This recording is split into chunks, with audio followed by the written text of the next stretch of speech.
Asalnya kita katakan di sini kita seimbang, kita nyaman. Mau tipe kita ada yang tipe panas, ada manusia tipe panas, ada orang tipe dingin, ada manusia tipe lembab, ada manusia tipe kering. Tapi dia posisinya apa? Di posisi seimbang. Di posisi apa? Al-i'tidal, seimbang. Tapi disebutkan al-muhaqqiqun, marah termasuk apa? Serangan setan. Serangan setan apa? Untuk mengeluarkan dari titik seimbang. Untuk keluar dari titik seimbang. Imma dia, kita lihat, bakal ekstrim kanan atau ekstrim kiri. Ekstrim kanan, bisa Anda perhatikan, marahnya termasuk apa? Fartun, syiddatun. Ini berlebihan. Sampai berwujud pada ucapan, al-aqwal, sampai berwujud pada perbuatan. Seperti pukulan dan lain sebagainya. Atau bisa dalam hati. Dalam hati bisa apa? Kebencian, hiqat, iri, hasad, dengki. Ini akan diwujudkan. Sebaliknya ada orang marah, dia marah. Tapi apa? Dipendam. Kalau ini apa? Diluapkan. Dia dipendam. Sama. Ini semua mau dipendam atau diluapkan, sama-sama akan menimbulkan penyakit dan sama-sama tercela. Sama-sama tercela. Dan ini serangan dari syaitan. Makanya dikatakan juga al-ghadab termasuk apa? Mendidihnya darah di jantung. Dibahas oleh Ibnul Jauzi. Ibnul Jauzi mengatakan jantung kita itu seperti istana. Ini jantung. Dan di jantung ini Anda perhatikan Allah berfirman, lahum qulubun la yafqahuna biha. Mereka punya jantung tapi nggak digunakan untuk mikir. Makanya antum sekarang kalau bilang mikir Pak, mikir itu pakai jantung, bukan mikir pakai otak. Karena tempatnya akal itu di jantung. Apa kaitan sama otak? Ada proses antara otak dan jantung. Tapi daya pikir di jantung disebutkan oleh Dr. Asim Bal'awi dari Mesir. Dokter ini mengatakan daya pikir di jantung 60 kali lipat lebih besar daripada daya pikir yang ada di otak. Subhanallah, ini jantung. Jantung ini seperti istana. Kita gambarkan. Katakan ini istana. Katakan istana. Dan istana ada penghuninya, rajanya. Rajanya itu adalah akal yang di jantung. Kemudian di istana itu bakal ada al-hisn atau benteng. Di istana ada benteng. Setiap benteng ada apa? Manara, ada burj,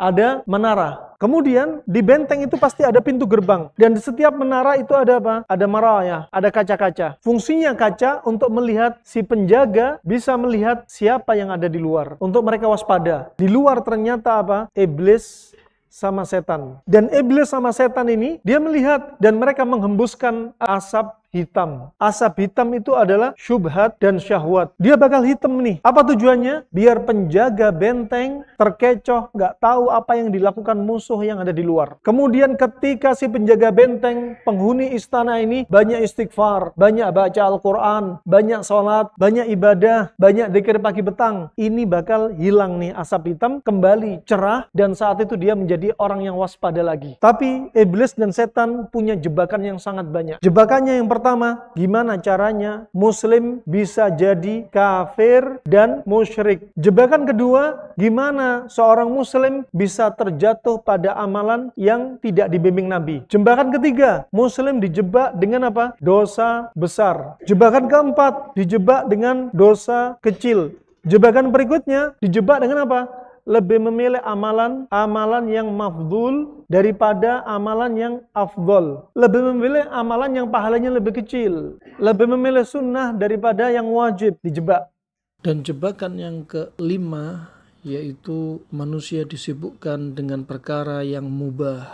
Ini jebakan yang terakhir. Ketika imannya paling lemah, dijebak dengan jebakan pertama. Ketika imannya kuat, dia nggak bisa dikafirkan, dia nggak bisa dijebak dalam kesyirikan oleh iblis dan setan. Naik, dijebak dengan amalan-amalan yang nggak diajarkan Nabi. Ternyata dia bebas karena dia rajin menuntut ilmu. Dijebak berikutnya dengan dosa besar. Kemudian nggak kuat lagi, dijebak berikutnya. Nggak kuat lagi, dijebak dengan step-step berikutnya. Fa ini rahimanakumullah, jamaah barakallahu fikum, disiapin oleh iblis dan setan. Dan dia tahu jebakan ini untuk siapa? Jebakan untuk para ustadz, para dai. Dijebak dari sisi apa? Sibuk mencari kelemahan antara dai. Para penuntut ilmu dijebak apa? Dijebak untuk mencari kesalahannya ustadz. Kemudian para istri dijebak apa? Cari kelemahannya suami. Dan seterusnya. Dia pinter. Fa subhanallah, ini iblis memantau. Di pintu gerbang ini pasti ada celah dan lubang. Mereka mengintip. Ketika lalai, mereka akan masuk, menyerang, merangsek menguasai istana, dan raja dan penghuni istana akan dikuasai oleh iblis dan setan. Salah satu pintunya apa? Amarah. Kalau sudah dikuasai, lihat, kalau jantung sudah dikuasai, istana sudah dikuasai, mata yang putih, selera matanya jadinya merah. Tangan yang tadinya biasa, tiba-tiba gemetaran. Oh, tadinya ngomongnya halus, suaranya jadi melengking dan keluar dengan keras. Kemudian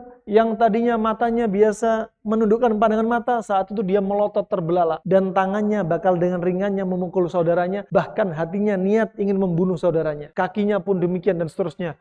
Kenapa? Dikuasai oleh amarah. Kenapa? Dikeluarkan sama setan dari titik seimbang dari masalah ini. Dan kalau sudah diserang dari sini, dia bakal muncul penyakit. Penyakit apa? Penyakit fisik. Nah, kita mulai masuk di sini. Penyakit fisik bakal mencelakakan dia. Qul mutu bighaidhikum. Matilah kamu karena amarahmu. Akhirnya marah. Kenapa? Fisik kita lihat bisa jadi dia apa? Pusing karena amarah terlalu kuat. Kemudian kalau pusing disertai apa? Mual, muntah. Kemudian masih apa? Hipertensi, tensinya tinggi. Kemudian apa? Hipertiroid, tiroidnya tinggi. Kemudian berikutnya apa? Sampai kena stroke. Kemudian apa? Bisa jadi gagal jantung. Berikutnya gagal ginjal. Berikutnya apa? Asam lambung naik, gastritis. Kemudian untuk wanita, rahimnya panas. Sehingga apa?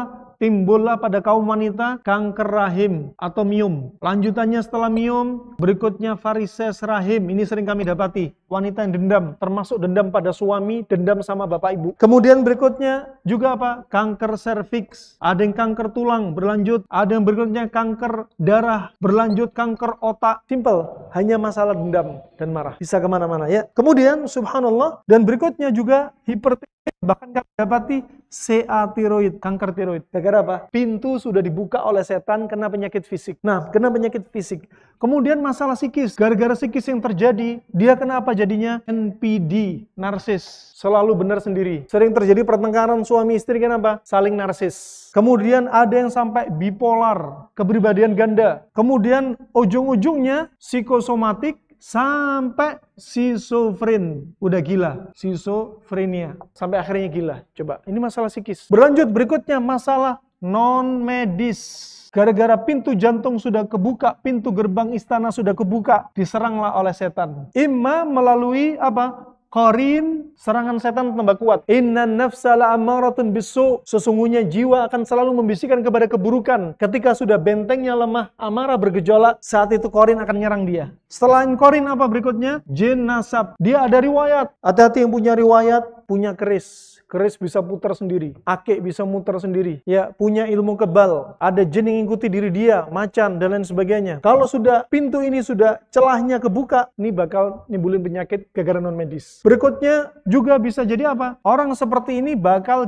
gampang kena ain dan sihir. Kenapa? Bentengnya sudah lemah. Orang kena dendam, kena sihir gampang. Juga gampang kena sihir. Bisa dipahami? Ini Anda perhatikan. Anda bisa meraba kasus orang sakit dari mana sebabnya.